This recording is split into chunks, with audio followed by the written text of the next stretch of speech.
समझदारी अलग चीज है और डिग्रियां अलग चीज है। गांधी ने अगर मतलब कि चौकीदार चोर कर दिया, बड़ा मसला बन गया। देखिए, बदलाव तो लाना जनता का काम है। जरूरी नहीं कि किसी के पास 25 डिग्री हो और वो समझदार भी हो।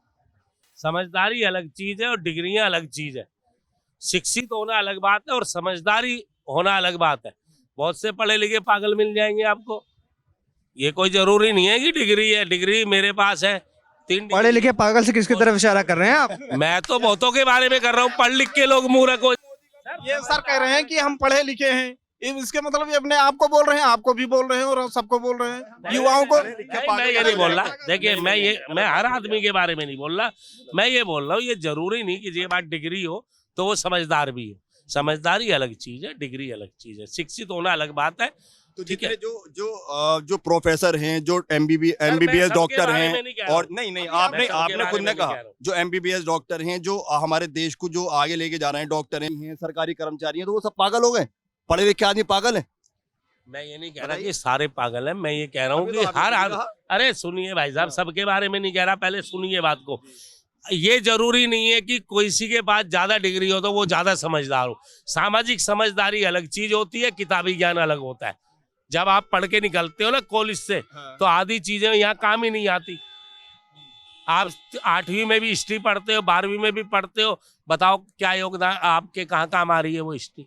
बताइए। बस ये पता है कि इतने साल में युद्ध हुआ था। बताओ आपके कहीं जीवन में वो काम आ रहा है? नहीं आ रहा है। तो भाई साहब ऐसा कुछ नहीं है। वो किताबी ज्ञान अलग है, सामाजिक ज्ञान अलग है।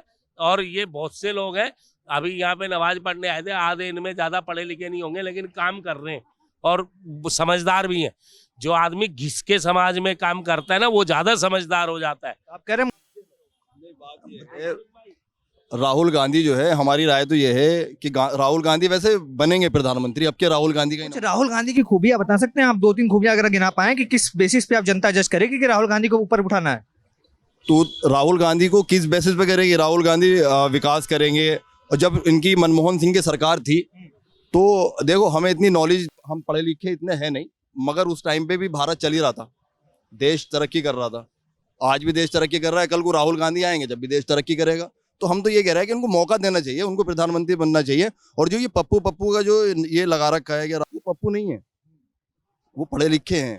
तुम ऐसे किसी आदमी को क्यों पप्पू कह सकते हो? उसका नाम क्यों बिगाड़ सकते हो?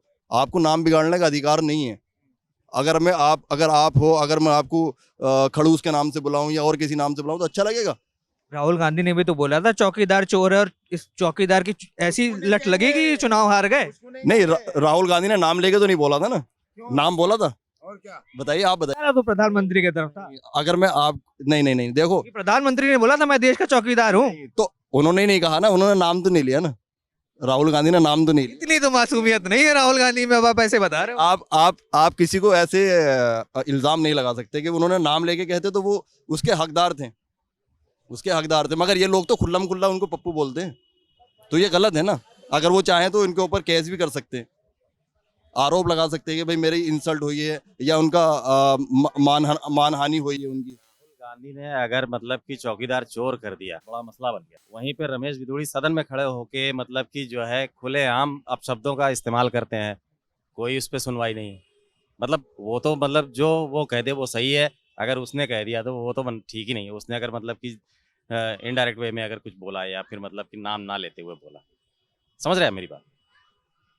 आप कह रहे हैं प्रधानमंत्री जुमला कसते हैं कि राहुल गांधी को इमोशनली बोल के कि मुझे चौकीदार को चोर बोल दिया, आपके चौकीदार को अगर कुछ बोल दिया जाए तो वो बहुत बड़ा मतलब एक नेशनल इशू बन जाता है। लेकिन अगर मतलब वहीं पे अगर उनके सत्तारूढ़ी नेता हैं और कुछ वो बयान दे रहे हैं, उल जलूल दे रहे हैं, और उनका जो है उनकी लैंग्वेज, वे ऑफ टॉकिंग वो गलत जा रही है खुलेआम। मतलब कि जो है सदन में वीडियो भी निकल के आया, ठीक है ना, तो वो चीज मतलब कि सही होती है, उसके खिलाफ कोई एक्शन नहीं है। पीछे बीते 10 साल कैसे रहे हैं? काम हुआ है, देश में विकास हुआ है, या फिर बदलाव की जरूरत है इस बार?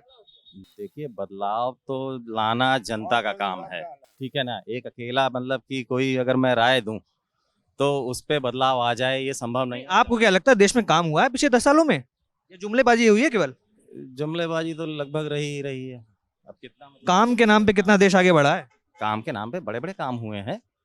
अभी रिसेंट मतलब कि उद्घाटन हुआ है यूपी में, वो बहुत बड़ा काम हुआ है।